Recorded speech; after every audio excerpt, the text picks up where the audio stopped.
He waited by the door every Sunday. Not inside the door, by it. In the chair that he had moved from the common room to the lobby, the vinyl cushion, steel-framed chair that was designed for waiting rooms in hospital corridors and the particular kind of patients that institutions demand of the people they house. He had moved it himself on his first Sunday at Riverside Garden Senior Care, and when the staff told him the chair belonged in the common room, he had looked at them with the calm, polite stubbornness of a man who has decided where he is going to sit and who is not going to be argued out of it. "I'll bring it back after my children come," he said. That was 3 years ago. His name was Joseph Anthony Mancini. He was 88 years old. He had white hair that he still combed every morning with a plastic comb he kept in the breast pocket of his shirt. He wore collared shirts always, not because the nursing home required them, because Joseph Mancini had been wearing collared shirts every day of his adult life, and he was not about to stop now. He had standards. They were old standards.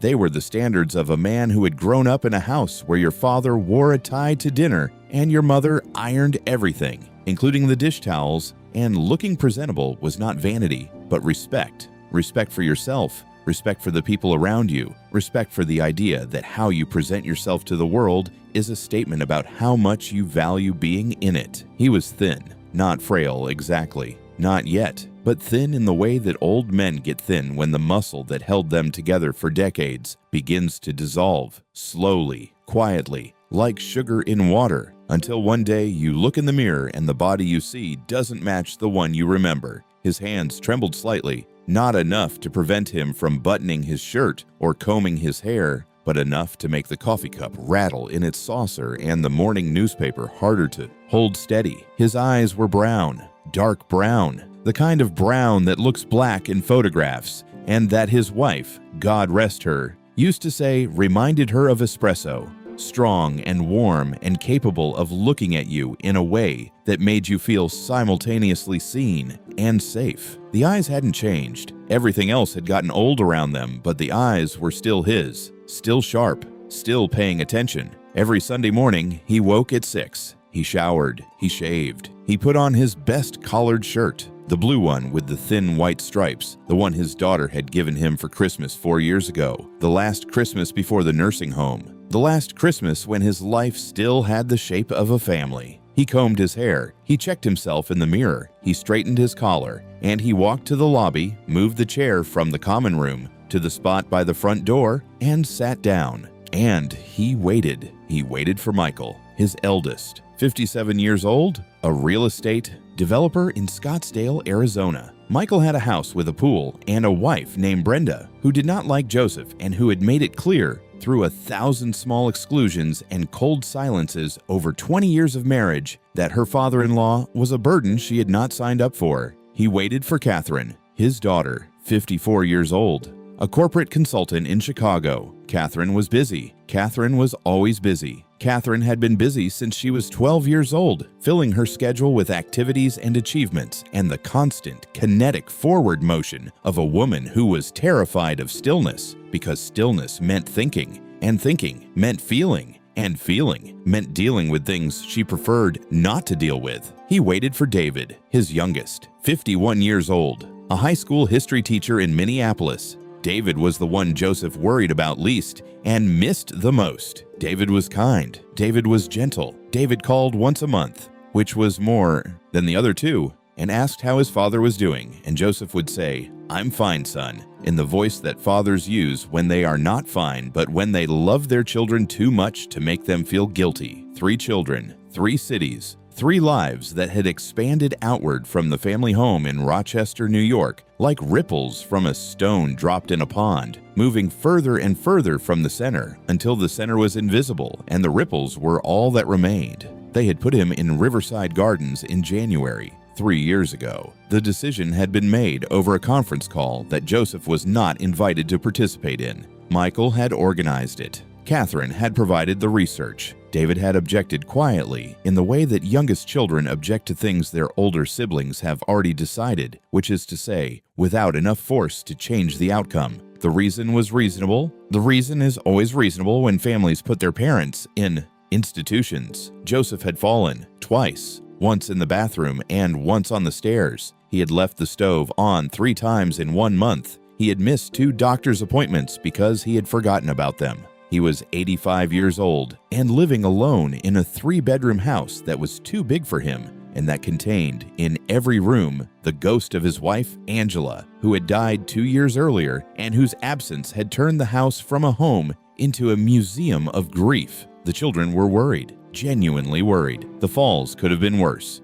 The stove could have started a fire. The missed appointments could have masked a health condition that needed attention. They were right to be concerned. They were right that their father needed more support than he could provide for himself. They were right about the facts. They were wrong about the solution, because the solution was not Riverside Gardens. The solution was presence. The solution was one of them, any of them, coming to Rochester and spending time with their father, checking on him, helping him, being there. Not because it was convenient, not because it fit their schedule, because he was their father and he was alone, and the loneliness was killing him faster than any fall or forgotten stove ever could. Joseph had taken care of Angela for 2 years. When the ovarian cancer came, when the diagnosis arrived with the weight of a condemned building falling, Joseph had done what he always did. He built a plan. He organized the appointments. He drove her to every treatment. He sat beside her during every infusion, holding her hand while the chemicals dripped into her body,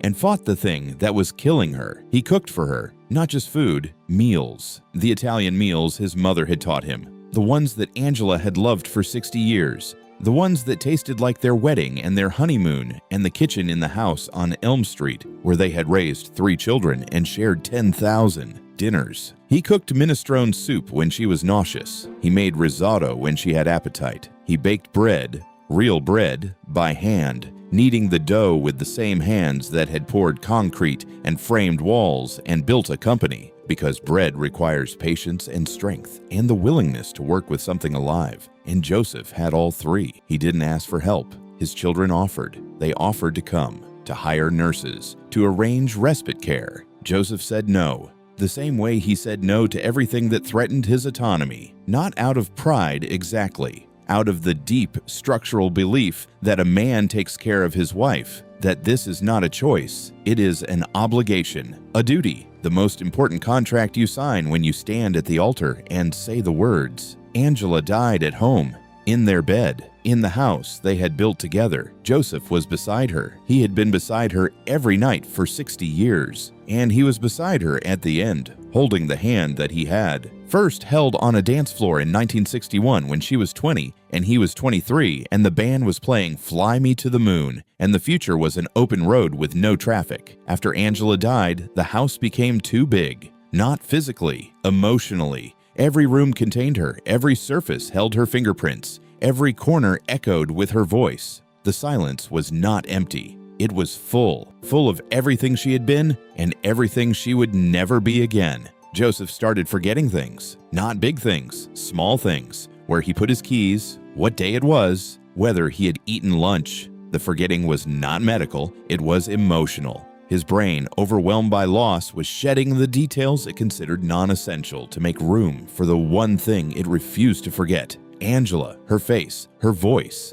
the way she laughed, the way she said his name, the way she looked at him across the dinner table after 60 years with the same expression she had worn on the dance floor in 1961. He fell because he wasn't paying attention to the floor. He left the stove on because he wasn't paying attention to the stove. He missed the doctor's appointments because he wasn't paying attention to the calendar. He was paying attention to Angela, to the ghost of her, to the memory of her, to the only thing that still made sense in a house that had stopped making sense the day she left it. The children saw the falls, the stove, the missed appointments. They saw the symptoms. They didn't see the cause. But presence requires sacrifice. Presence requires rearranging your life. Presence requires saying no to the things that feel urgent so you can say yes to the thing that is important. And none of Joseph's children were willing to make that sacrifice, so they made a different one. They sacrificed their father. Michael found Riverside Gardens online It had good reviews. It had a garden. It had a common room with a television and puzzles and the kind of organized activities that institutions provide to simulate the engagement that human connection provides naturally. It cost $4,800 a month, which Michael and Catherine split equally and which David contributed to as much as his teacher's salary allowed. They drove Joseph there on a Sunday in January. All three of them came.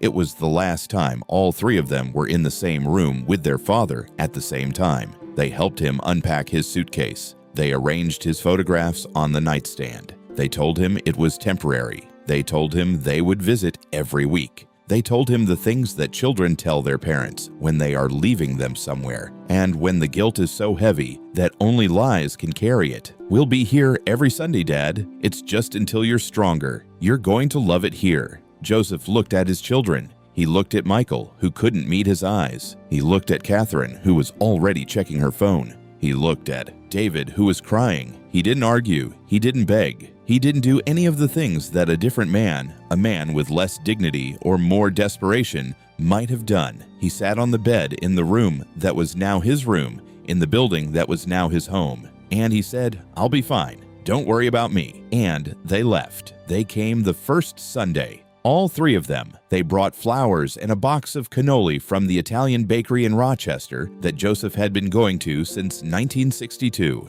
They sat in the common room and they talked about their lives, and Joseph listened and nodded and asked questions and was, for 2 hours, a father again, person with a role and a purpose and a place in the constellation of a family. They came the second Sunday. Michael and Catherine. David was sick. They brought more flowers. They stayed an hour. They came the third Sunday. Just Catherine. She stayed 40 minutes. She took a phone call in the middle of it and mouthed sorry at Joseph while she walked into the hallway to discuss a client's quarterly projections. They didn't come the fourth Sunday, or the fifth, or any Sunday after that. The excuses arrived instead. By text, by voicemail, by the particular modern silence that technology makes possible, the silence that allows you to be connected to someone at all times and present for them at no times. Michael, swamped with work, Dad. Next week for sure. Catherine, flight got canceled. I'll make it up to you. David, I'm so sorry, Dad. Things are crazy here. I'll call you tonight. David did call. Sometimes, once a month, as promised. The calls lasted 12 minutes on average. Joseph knew because he timed them,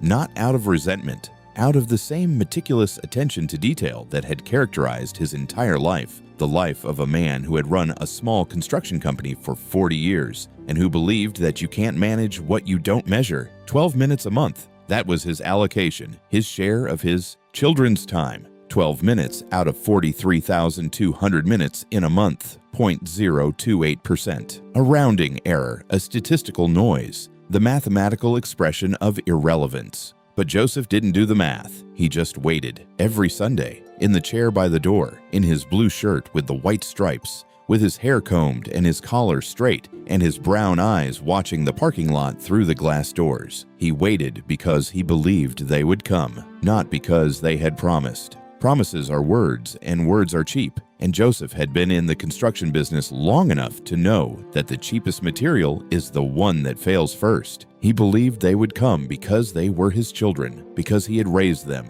because he had taught them to ride bikes and helped them with homework, and walked Catherine down the aisle and held Michael's firstborn in his arms and sat with David on the porch of the house in Rochester and talked about history and baseball and the meaning of life. He believed they would come because he could not believe they wouldn't. The alternative was too heavy. The alternative was admitting that the family he had built, the family he had spent 60 years constructing, one day at a time, one meal at a time, one bedtime story at a time, had dissolved, that the center had not held, that the stone had sunk, and the ripples had faded, and the pond was still. So he waited. And while he waited, he became the old man in the lobby, the fixture, the permanent resident of the chair by the door. The staff got used to him. The other residents got used to him. He became part of the landscape of Riverside Gardens, as much a feature of the lobby as the fake plants and the bulletin board and the hand sanitizer dispenser. Some of the staff were kind to him.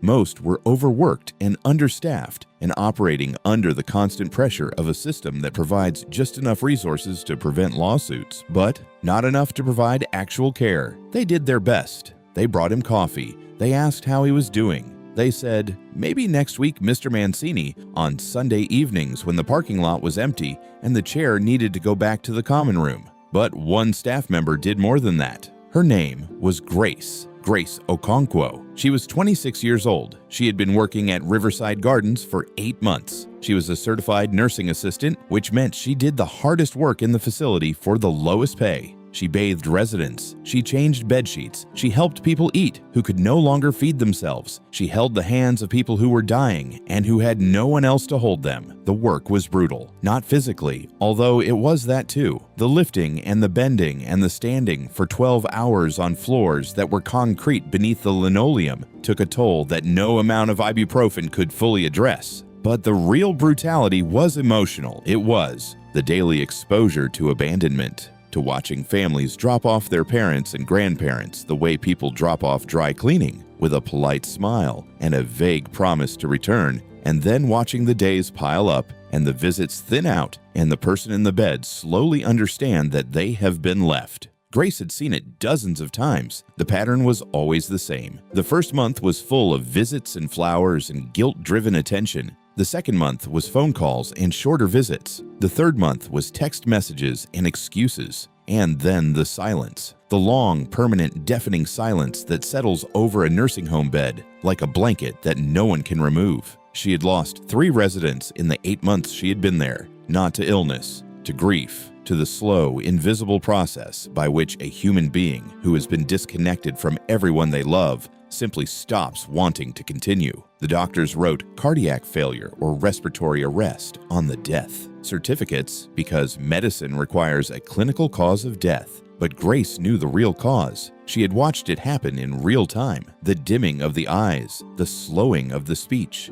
the gradual retreat from the world that happens when the world has retreated from you first. She was not going to let it happen to Joseph. She was from Nigeria. She had come to the United States 4 years ago on a student visa, earned a nursing assistant certification at a community college in Rochester, and taken the job at Riverside Gardens because it was the first one she was offered, and because she needed to work, and because the residents needed someone who cared, and she was someone who cared. Her own family was everything to her. In Lagos, the idea of putting a parent in a nursing home was not just uncommon, it was incomprehensible. Your parents aged in your house, in your bed, if necessary, surrounded by children and grandchildren and the accumulated noise and chaos of a family that understood without having to be told that the people who gave you life deserve to be present at the end of theirs. When Grace first started working at Riverside Gardens, she called her mother and cried, not about the work,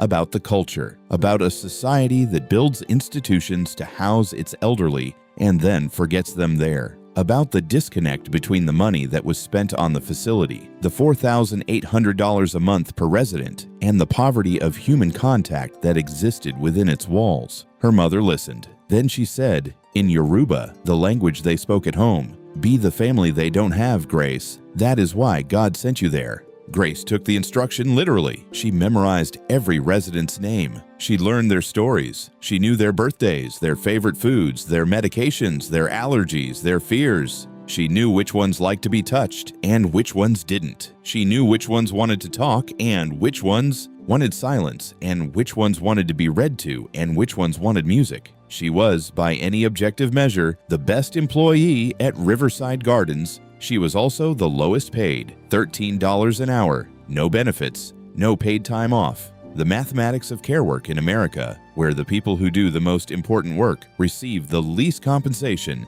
as if the value of keeping a human being alive and dignified in their final years could be measured in minimum wage increments. Grace noticed Joseph. She noticed him the way she noticed everything in the facility, with the comprehensive, detail-oriented awareness of a woman who had been trained to monitor vital signs and who had extended that training unconsciously to the monitoring of emotional states. She could tell when a resident was depressed by the way they walked. She could tell when someone was in pain by the way they held their jaw. She could tell when someone was scared by the way they gripped the armrest of their wheelchair, and she could tell from the way Joseph sat in the chair by the door every Sunday with his hair combed and his collar straight and his eyes on the parking lot that this man was waiting for something that wasn't coming. She didn't say anything at first. For the first 2 months, she just watched. She watched him move the chair to the lobby every Sunday morning. She watched him sit there all day. She watched him move the chair back on Sunday evening, slowly, carefully, with the quiet resignation of a man folding up a flag at the end of a battle that was not won. On her 3rd month, she started sitting with him. Not all day. She was working. She had a shift. She had 14 other residents who needed her attention, but on her breaks, on Sunday afternoons, when the facility was quiet and the common room was empty because everyone was watching television or sleeping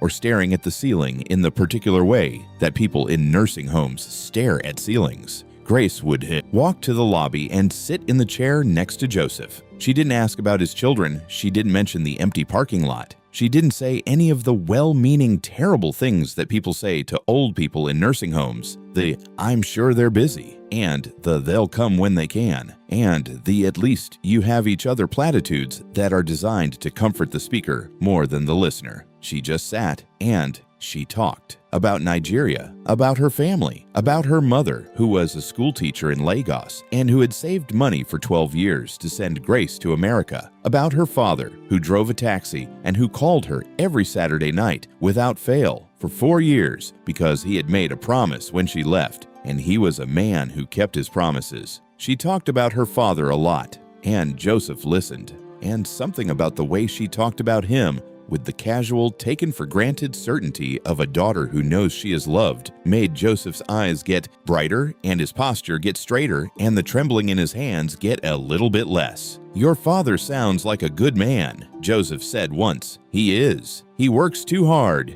and he worries too much, and he calls me too often, but he's a good man." "The calling isn't too often," Joseph said. "Trust me on that." Grace looked at him. She looked at the empty lobby and the empty parking lot and the chair that was positioned every Sunday for a visitor who never arrived. "Mr. Mancini, can I ask you something?" "You can ask me anything, Grace." "When is the last time your children visited?" Joseph was quiet for a moment. He looked at the parking lot. He counted in his head, the way he counted everything, with the meticulous precision of a man who measures what he manages. 2 years, 9 months, and 14 days. Grace felt the number land in her chest like a stone. 2 years, 9 months, 14 days. 1,018 days since the people he had created and raised and loved had walked through those glass doors and sat with their father and made him feel like he still existed in the world. "Do they know you wait for them?" she asked. "I don't know. I don't tell them. I don't want them to feel obligated." "Mr. Mancini, with all due respect, they should feel obligated. You're their father." Joseph smiled. It was a small, sad, infinitely patient smile. The smile of a man who has had this argument with himself 1,000 times and who has always lost. They have their lives, Grace. They're busy. They have jobs and families and things that need their attention. I understand that. With all due respect, Mr. Mancini, that's not understanding. That's making excuses for people who should know better. Joseph looked at her. She was 26 years old. She was from Lagos. She made $13 an hour cleaning bed sheets and bathing the elderly. And she had just said, with the straightforward clarity that only people who have not been broken by a situation can provide, the thing that Joseph had been unable to say to himself for nearly 3 years. They should know better. Grace went home that night and lay in bed and stared at the ceiling of her apartment, which was a studio in a building that was not much better than Riverside Gardens in terms of maintenance. And she thought about Joseph. She thought about the chair. She thought about the collared shirt. She thought about 2 years, 9 months, and 14 days. And she made a decision. The next morning, she went to the administrative office at Riverside Gardens and asked for Joseph's emergency contact information. The administrator, a woman named Brenda Chen, who was overworked and underpaid, and who operated under the perpetual fog of institutional exhaustion, looked at Grace with the expression of someone who is about to say no, but who recognizes in the person asking a determination that makes no irrelevant. Why do you need it? Because his children haven't visited in almost 3 years, and someone needs to tell them that their father waits by the door every Sunday and that it's breaking his heart. Brenda looked at her for a long time. Then she turned to her computer and printed out the contact information: 3 names, 3 phone numbers, 3 addresses: Michael in Scottsdale, Catherine in Chicago, David in Minneapolis. Grace called David first because David was the one who called once a month, because David was the one Joseph talked about most often, because David was the youngest, and youngest children, in Grace's experience, carry the guilt most openly. The phone rang 4 times. A man answered. His voice was tired, the kind of tired that goes deeper than sleep. "Hello? Is this David Mancini?" "Yes." "Who is this?" "My name is Grace Okonkwo. I'm a nursing assistant at Riverside Gardens. I take care of your father." Silence. The specific loaded silence of a person who knows what is coming and who is bracing for it. Is he okay? Did something happen? Nothing happened. He's healthy. He's safe. But I need to tell you something, and I need you to listen. She told him. She told him about the chair, about the lobby, about every Sunday for 3 years, about the blue shirt with the white stripes, about the combed hair and the straight collar and the brown eyes watching the parking lot, about 2 years, 9 months, and 14 days. She told him without anger, without judgment, without the accusation that would have been easy and justified, and that would have accomplished nothing except making David defensive and making the call shorter than it needed to be. She told him with the calm, factual clarity of a healthcare professional delivering a diagnosis. Your father is dying, not from a disease, not from old age,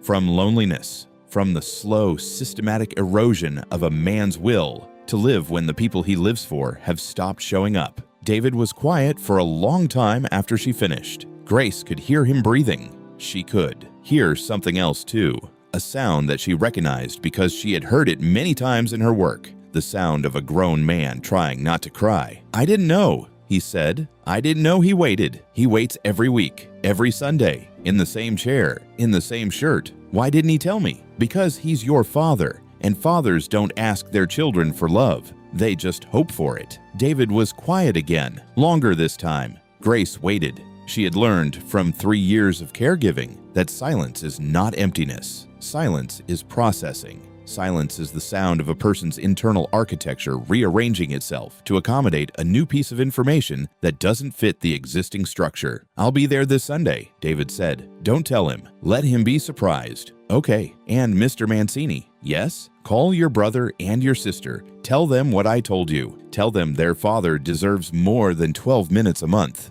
She hung up. She sat in her car in the parking lot of Riverside Gardens, and she felt something she hadn't felt in a long time. Not satisfaction, not pride, something more specific. The feeling of a gear clicking into place. The feeling of a mechanism that has been stuck, finally beginning to move. She sat in the car for 20 minutes before making the next call. Not because she was hesitant, because she was gathering herself. Each call required a different approach. David had been guilt and softness. Michael would require something harder, something that bypassed the defenses and landed directly on the part of the brain that can't be rationalized away. She called Michael next. Michael was harder. Michael was defensive. Michael had spent 3 years constructing an elaborate internal justification for his absence, a fortress of logic and excuses that was designed to make his abandonment of his father look like responsible elder care management. He said things like, "You don't understand our situation," and "It's complicated,"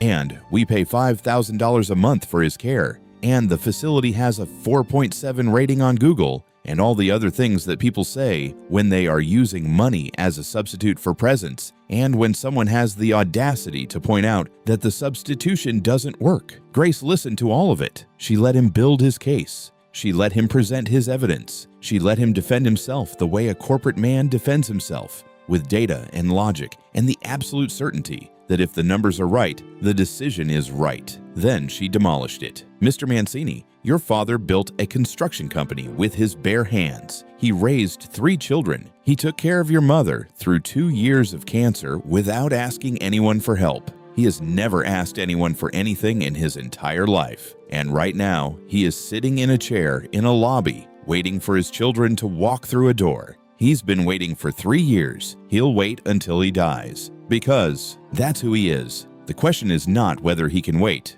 The question is whether you can live with yourself knowing he's waiting." Michael started to respond. Grace interrupted him which was something she never did because she had been raised in a culture where you do not interrupt elders or authority figures or anyone who is speaking. But this was not a conversation about manners. This was a conversation about a man's life. Mr. Mancini, I need you to hear something. Your father is 88 years old. He is not going to be 88 for long. And when he is gone, and he will be gone, you are going to stand at his grave, and you are going to remember that a woman you have never met called you and told you that your father was waiting, and you said it was complicated. And complicated is going to taste like ash in your mouth for the rest of your life. The line went silent. Not the defensive silence of a man formulating his next argument. The empty silence of a man whose arguments have been stripped away and who is standing, exposed, in front of a truth he has been running from. Sunday, Grace said, be there. She called Catherine last. Catherine didn't answer. Catherine's voicemail was a recording of a professional woman's voice saying, "You've reached Catherine Mancini. I'm unable to take your call. Please leave a message and I'll return it at my earliest convenience." Earliest convenience, the phrase of a woman who has scheduled her entire life and who returns calls the way she returns emails, in order of priority, with the most important first and the least important last. Grace left a voicemail. It was short. It was direct. It contained the same information she had given the other two, compressed into 90 seconds, delivered with the same calm, factual clarity. She ended the voicemail with one sentence. "Your father combs his hair for you every Sunday." She sat in her car. She looked at the building. She looked at the window of Joseph's room. Second floor, third from the left. The light was on. He was probably reading, or looking at photographs, or sitting in his chair, practicing the waiting that had become his life's final occupation. She called her father. He answered on the first ring. He always answered on the first ring because he was a taxi driver in Lagos who kept his phone in his breast pocket at all times and who considered a missed call from his daughter to be a personal failure. "Grace, is everything okay?" "Everything is fine, Papa. I just wanted to hear your voice. You heard it yesterday. Is something wrong?" "Nothing is wrong. I miss you." Her father was quiet for a moment. Then he said, in Yoruba, "I miss you too, my daughter. Every day. But I am proud of you every day too. And the pride is louder than the missing." Grace closed her eyes. She sat in her car in the parking lot of a nursing home in Rochester, New York, 7,000 miles from Lagos, and she let her father's voice fill the space that the day had emptied. "Papa, yes? Never stop calling me. Even when I'm busy, even when I don't answer. Never stop. Grace, I will call you until the day I die, and then I will call you from heaven, and the connection will be better, because God has better towers." She laughed. He laughed, and the 7,000 miles shrank to nothing, because love is not measured in distance. It is measured in phone calls answered on the first ring. Sunday came. Joseph woke at 6. He showered. He shaved. He put on the blue shirt with the white stripes. He combed his hair. He checked himself in the mirror. He straightened his collar. He walked to the lobby. He moved the chair from the common room. He sat down. He waited. Grace was working the day shift. She had requested it specifically, switching with another CNA who was happy to take the night shift in exchange because Grace wanted to be there. She needed to be there. She needed to see whether the calls had worked or whether the chair would go back to the common room empty again, as it had 143 times before. At 10:15, a car pulled into the parking lot. A rental car, white, compact, the kind of car that airports keep in bulk for people who fly in from somewhere else. David stepped out. He was 51 years old. He was thinner than Joseph remembered. His hair was starting to gray. He was wearing khakis and a collared shirt, because some lessons from your father stay with you even when you forget to visit him for 3 years. He walked to the front door. He opened it. He stepped into the lobby. Joseph saw him. For a moment, nothing happened. For a moment, the world held its breath. Father and son, separated by 3 years of absence and 30 feet of linoleum, looked at each other across the lobby of Riverside Garden Senior Care, and the space between them was not just physical, it was everything. Every missed Sunday, every unanswered text, every excuse and every justification and every lie they had told themselves to make the absence bearable. Then Joseph stood up, slowly, the way 88-year-old men stand up, with effort and determination, and the particular grace that comes from refusing to let your body determine the pace of your heart. David crossed the lobby. He didn't walk, he ran.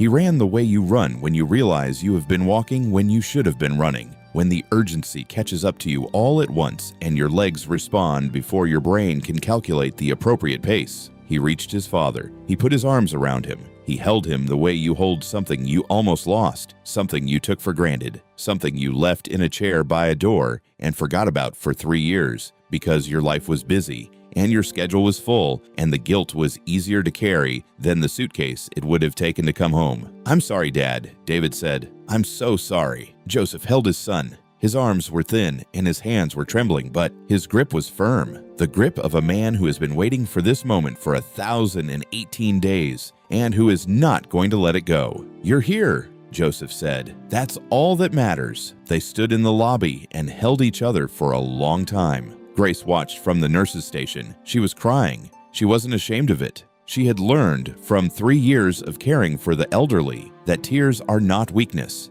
They are evidence. Evidence that you are paying attention. Evidence that the world's cruelty has not made you numb. Evidence that you are still, despite everything, capable of being moved. At 11:30, another car pulled in. A black SUV with Arizona plates. Michael stepped out. He was wearing sunglasses even though it was overcast, because Michael was the kind of man who wore armor to emotional events. He walked in. He saw his father and his brother standing in the lobby. He took off the sunglasses. His eyes were red. He had been crying in the car. He didn't say anything.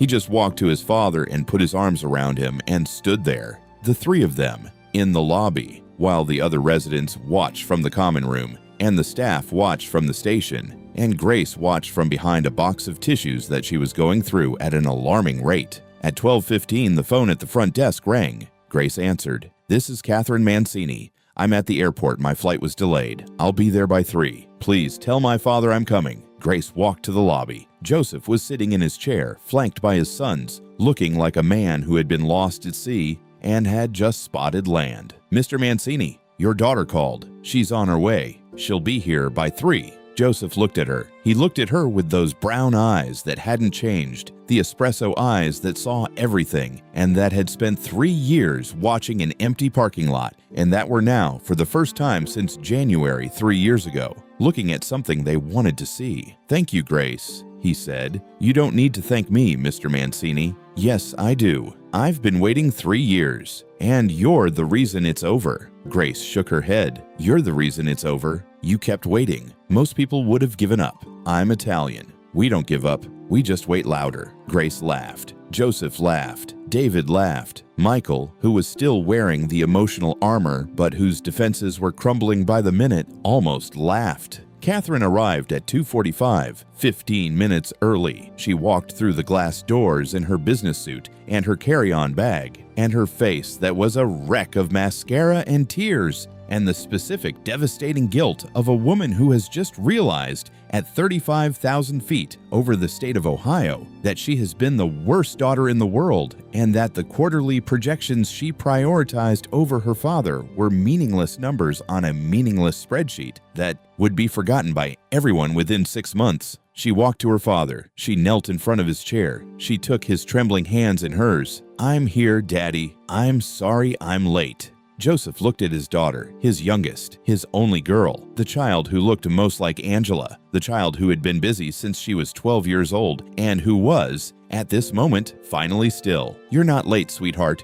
You're right on time." They spent the rest of the day together, all 4 of them, in the common room that Joseph never used because he was always in the lobby. They ate lunch from the cafeteria, which was terrible, and they didn't care. They looked at photographs on Joseph's nightstand. They told stories about the house in Rochester, about Angela, about the Christmases and the summers and the Sunday dinners and the fights and the reconciliations and the 1,000 small moments that constitute a family. Joseph told them about Grace. He told them about the Nigerian woman who sat with him on Sundays and who talked about her father and who listened to his stories and who treated him every single day with the kind of attention that his own children had stopped providing. Michael looked at the floor. Catherine looked at the ceiling. David looked at Grace, who was passing through the common room on her way to check on another resident, and he said, "Thank you." Grace stopped. She looked at the Mancini family gathered together for the first time in 3 years. sitting in a circle of vinyl chairs in a common room that smelled like institutional food and disinfectant, and she felt the gear click again,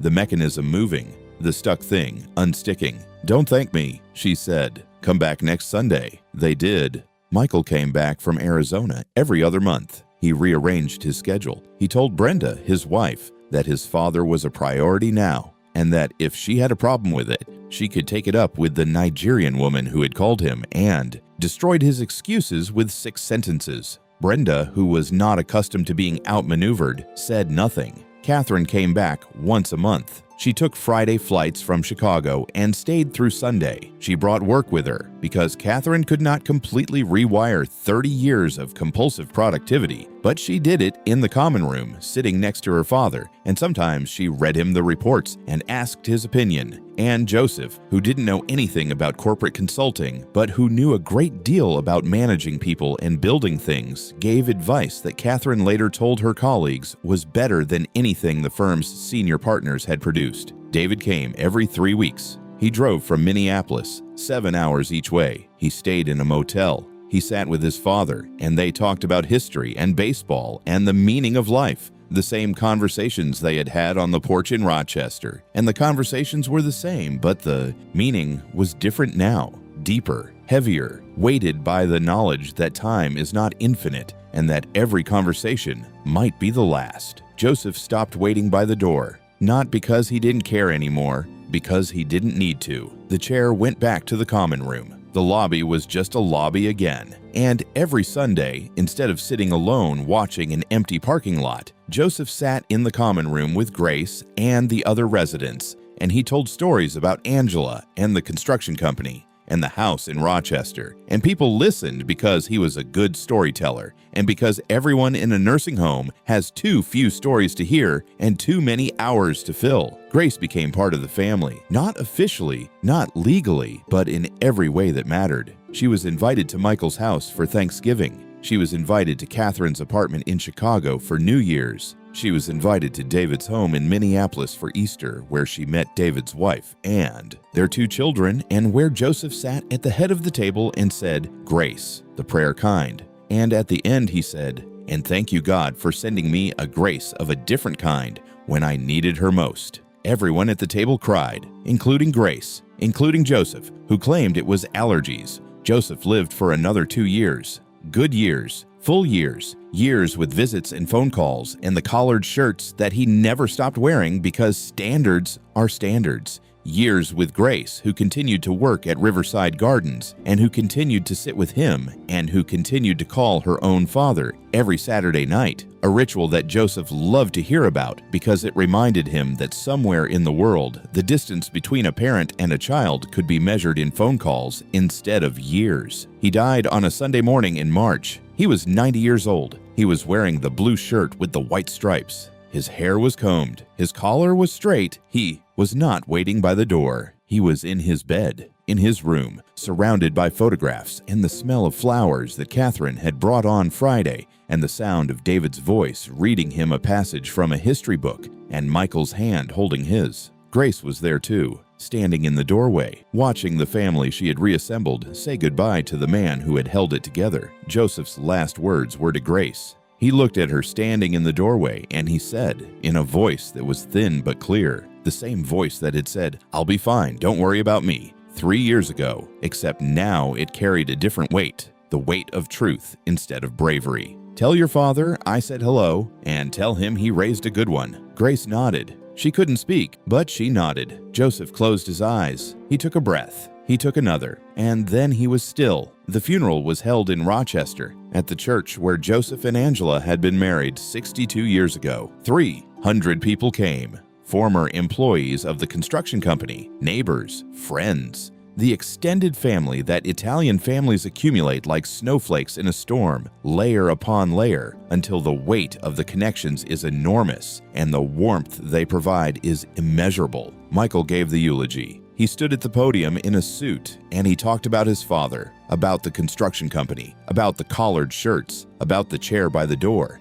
He told the congregation that his father had waited for him for 3 years, and that a 26-year-old woman from Nigeria had been the one to tell him what he should have already known. My father never stopped waiting, Michael said. He never stopped believing we would come. He sat in that chair every Sunday for 3 years because he loved us more than we deserved. And a woman named Grace sat with him because she understood something that we had forgotten. That showing up is not a grand gesture. It's not expensive. It doesn't require a plane ticket or a schedule change or a sacrifice that will end your career. It's just a chair and a Sunday and the willingness to be there. He paused. We almost missed it. We almost let our father die waiting. And the only reason we didn't is because Grace Okonkwo picked up a phone and told us the truth that we were too busy to see for ourselves. He looked at the congregation. Call your parents, visit them, sit with them, not because you have to, because one day the chair will be empty, and the only thing worse than an empty chair is knowing you're the reason it's empty. Grace sat in the 4th row. She was wearing a black dress and the pearl earrings that Joseph had given her for her birthday last year, a gift that had made her cry and that she had tried to refuse, and that Joseph had insisted on with the stubborn, immovable determination of an 89-year-old Italian man who has decided that you are keeping the earrings and that is final. After the funeral, David found her in the parking lot. Grace, we want to do something.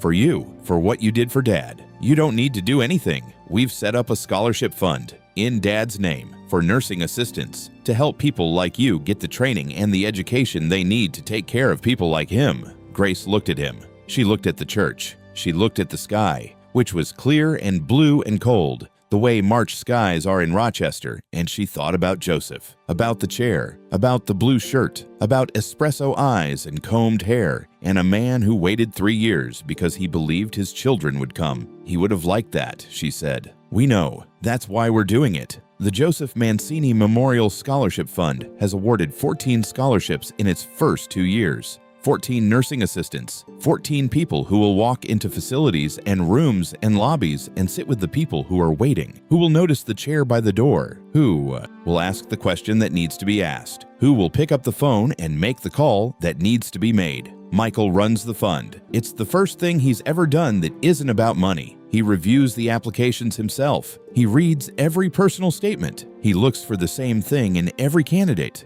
the grace quality, the ability to see people who are invisible, the willingness to sit in a chair beside someone who is alone and fill the silence with something human. Catherine handles the fundraising. She applies the same relentless, compulsive productivity that used to go toward corporate consulting to raising money for nursing assistants. She hosts galas. She writes grant proposals. She calls donors. She does it with the energy of a woman who is trying to make up for lost time and who knows rationally that no amount of fundraising can compensate for 3 years of empty Sundays, but who does it anyway, because doing something is better than doing nothing, and doing nothing is what got her here. David teaches a unit on elder care in his high school history class. He doesn't call it that. He calls it the history of families, and it covers how different cultures across different centuries have treated their elderly, the Confucian traditions of filial piety, the Roman concept of patria potestas, the Native American tradition of honoring elders as keepers of knowledge,